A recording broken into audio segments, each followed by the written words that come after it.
ఓం నమో వెంకటేశాయ. అందరికీ నమస్కారం. ఈరోజు శ్రీ తిరుపతి తిరుమల దేవస్థానంలో ప్రత్యేకమైన సేవ సహస్ర దీపాలంకరణ సేవ గురించి మీకు చెప్తాను. సో ఈ సహస్ర దీపాలంకరణ సేవ ఎలా బుక్ చేసుకోవాలి, సేవ ఎలా చేయాలి, ఆ తర్వాత దర్శనానికి ఎలా వెళ్ళాలి అనేది పూర్తిగా ఈ వీడియోలో చెప్తాను. సో ముందుగా మన శ్రీ స్టాట్ చూసేవాళ్ళు, ఫస్ట్ టైం చూసేవాళ్ళు అయితే సబ్స్క్రైబ్ చేసి బెల్ సింబల్ని క్లిక్ చేయండి. సో ఈ వీడియోని అయితే పూర్తిగా చూడండి. సో లైక్ చేయండి. ఈ సహస్ర దీపాలంకరణ సేవ అనేది సహస్ర దీపాలంకరణ మండపంలో జరుగుతుంది. సో ఈ మండపం ఎక్కడుందంటే మీకు ఎదురుగా చూపిస్తున్నాను కదా. సో ఇక్కడ ఈ స్వామివారి సన్నిధానంకి ముందు మెయిన్ ధ్వజస్తంభం ఉంది కదండి, అంటే గొల్ల మండపం ఉంది కదండి. ఆ గొల్ల మండపంకి రైట్ సైడ్లో ఉంటుంది. సో అక్కడే జరుగుతుంది. ఇది ఓపెన్ ప్లేస్లో జరుగుతుంది అనమాట స్వామివారి ముందు. సో స్వామివారికి రోజుకి 6 సేవలు జరుగుతాయి. 6 సేవల్లో ఈ సహస్ర దీపాలంకరణ సేవ అనేది ఒకటి. ఈ సహస్ర దీపాలంకరణ సేవ అనేది సంధ్యా సమయంలో జరుగుతుందన్నమాట.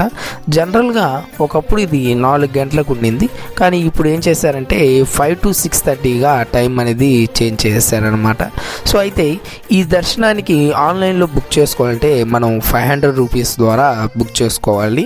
సో ఇదేంటంటే ఈ దర్శనాన్ని బుక్ చేసుకునే వాళ్ళు ఈ మాట మటుకు జాగ్రత్తగా వినండి అనమాట. సో ఎందుకంటున్నానంటే 2 రకాలు ఉన్నాయి ఇక్కడ, ఆన్లైన్ ఆఫ్లైన్ అనమాట. అంటే వర్చువల్ ఆఫ్లైన్ అనమాట. సో వర్చువల్ ఏంటంటే ఆన్లైన్లో వాళ్ళు లైవ్ వీడియోని, అంటే దేవస్థానం యొక్క వీడియోస్ని చూసుకొని అలాగే సేవను చూసుకొని సంవత్సరంలో ఒకరోజు దర్శనానికి వస్తారు. సో ఆఫ్లైన్ అంటే ఏంటంటే మనం టికెట్లు బుక్ చేసుకొని మనం లైవ్లో, అంటే మనము డైరెక్ట్గా వెళ్ళి స్వామివారి యొక్క సేవను చేసుకొని అప్పుడు దర్శనానికి వెళ్ళేదన్నమాట. సో మనం ఇక్కడ రావాలి అంటే ఆఫ్లైన్ టికెట్ తీసుకోవాలి. వర్చువల్ టికెట్ వాళ్ళకైతే ఇక్కడ ఎంట్రీ ఉండదు. సో వాళ్ళకి దర్శనం మాత్రమే ఉంటుంది, అది గుర్తుపెట్టుకోండి. సో ఇక్కడ ఏంటంటే ఈ శాస్త్ర దీపాలంకరణ సేవ మనకి సాయంత్రం 5 గంటలకు స్టార్ట్ అవుతుంది. దానికి మనం ఆన్లైన్లో బుక్ చేసుకుని అక్కడ ఈ మండపంలో కూర్చోవాలన్నమాట. సో ఈ మండపంలో టికెట్ లేని వాళ్ళు కూడా కూర్చొని ఉంటారు, కానీ వాళ్ళు దర్శనానికి అలౌ చేయరనమాట. ముందు టికెట్లు ఉన్న వాళ్ళని కూర్చోబెట్టి తర్వాత ఉంటే మిగతా వాళ్ళంతా వెనక నిలబడి స్వామివారి యొక్క సేవని అనేది చూస్తూ ఉంటారనమాట. సో మనకి ఈ సేవ అయిపోయిన తర్వాత మనకి శుభదం నుంచి ఎంట్రీ అనేది ఉంటుంది. అయితే ఈ సహస్ర దీపాలంకరణ సేవ ఎలా జరుగుద్ది అనేది చెప్తాను వినండి. సో సహస్ర అంటే ఏంటంటే 1000 అన్నమాట. అంటే సహస్ర దీపాలంకరణ అంటే 1000 దీపాల మధ్య మలయప్ప స్వామిని ఉయ్యాల మీద కూర్చొని ఊపుతూ ఈ సేవ అనేది జరుగుతుంది. చాలా అంగరంగ వైభవంగా జరుగుతుంది. మనం చూడడానికి 2 కళ్ళు కూడా సరిపోవు అన్నమాట. ఆ 1000 దీపాల మధ్య స్వామివారిని చూస్తూ ఉంటే వైభవోత్సవం మండపం నుంచి మలయప్ప స్వామివారిని వేద పండితులు తీసుకొచ్చి మన సహస్ర దీపాలంకరణ మండపంలో సహస్ర దీపాల మధ్యలో ఉయ్యాలలో కూర్చోబెడతారు. స్వామివారిని ఆ ఉయ్యాలలో కూర్చోబెట్టి ఊపుతూ అన్నమయ్య కీర్తనలు, పురంధర కీర్తనలతో స్వరర్చన చేస్తారనమాట. తరువాత నాగస్వరము ఊదుతారు.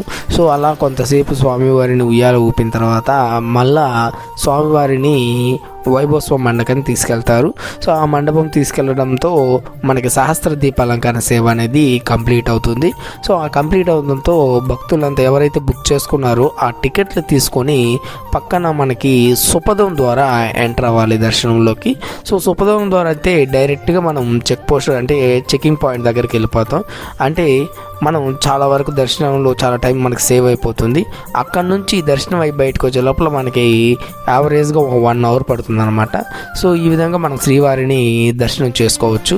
అయితే ఈ శాస్త్ర దీపాలంకరణ టికెట్లు ఎలా బుక్ చేయాలి ఏంటి అనేది ఇప్పుడు మనం చూద్దాం.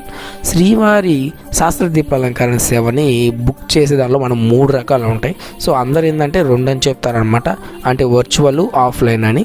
సో దాంతోపాటు నేనేం చెప్తానంటే ఏంటంటే ఈ డిప్ అనేది కూడా చెప్తున్నాను. ఆర్జిత సేవలు ఈ డిప్ ద్వారా కూడా మనం చేసుకోవచ్చు. అది ప్రతి నెల 18 ఓపెన్ అవుతుందన్నమాట. సో ఆ 18 ఓపెన్ అయిన తర్వాత మనం రిజిస్ట్రేషన్ చేసుకుని 21వ తేదీ లోపల రిజిస్ట్రేషన్ చేసుకుంటే 20వ తేదీ లోపల 21వ తేదీ ఎవరికి లక్కీ ట్రిప్లు వచ్చాయి అనేది తెలుస్తుంది. సో దీనిలో సుప్రభాతం సేవలు అన్ని రకాల సేవలు ఉంటాయన్నమాట. సో ఆ తర్వాత వాళ్ళ పేరు కానీ వస్తే అక్కడ వాళ్ళు మళ్ళీ బుక్ చేసుకోవచ్చు. అది మిస్ అయితే తర్వాత వర్చువల్ అండ్ అలాగే ఆఫ్లైన్ అనమాట. సో వర్చువల్ వాళ్ళకి ఏంటంటే మనం బుక్ చేసిన తర్వాత టీటీడీ వాళ్ళు లింక్ ఇస్తారనమాట. సో ఆ లైవ్ వీడియోని మన ఇంట్లో కూర్చొని చూడొచ్చు. ఆ తర్వాత సంవత్సరం రోజుల్లో ఒక రోజు మాత్రం మనం దర్శనానికి వెళ్ళొచ్చు అనమాట. అయితే ఆఫ్లైన్ అంటే ఏంటంటే మనం టికెట్ బుక్ చేసుకొని ఈ శాస్త్ర దీపాలంకరణ సేవను మనం తిరుమలకి వెళ్ళి చూసుకొని అక్కడి నుంచి స్వామివారి దర్శనం చేసుకోవచ్చు అనమాట. అయితే ఇది బుక్ చేసేటప్పుడు బిలో 12 ఇయర్స్ ఉండే 11 ఇయర్స్ ఉండే చిల్డ్రన్స్ అందరికీ ఎలిజిబిలిటీ అనమాట. అంటే వాళ్ళకి ఫ్రీ అనమాట, టికెట్ అవసరం లేదు.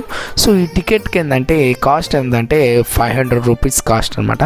సో 300 రూపీస్ కాస్ట్ అంటే స్పెషల్ ఎంట్రీ దర్శనంతో పోలిస్తే ఇది ఎన్నో రెట్లు మేలు అనేది నా ఒపీనియన్. సో ఎందుకంటే 300 రూపీస్ టికెట్కి అయితే మనల్ని యావరేజ్గా మనకి 3.5 అవర్ పడుతుంది. సో ఇక్కడ కూడా మనకి క్రౌడ్ అనేది ఉండదు. సో సేవ అనేది 1.5 అవర్ జరుగుతుంది. తర్వాత 1 అవర్లో దర్శనం అయిపోయి మనం బయటకు వచ్చామన్నమాట. సో ఈ విధంగా మన శాస్త్ర దీపాలంకరణ సేవని బుక్ చేసుకొని అలాగే స్వామివారిని దర్శించుకొని రావచ్చు. సో ఇది శాస్త్ర దీపాలంకరణ సేవ. సో ఇలాగే అనేక రకాల స్వామివారి యొక్క సేవల వీడియోస్ని మీకు మా యూట్యూబ్ ఛానల్ ద్వారా అందిస్తాము. So please like, subscribe the channel. Thank you.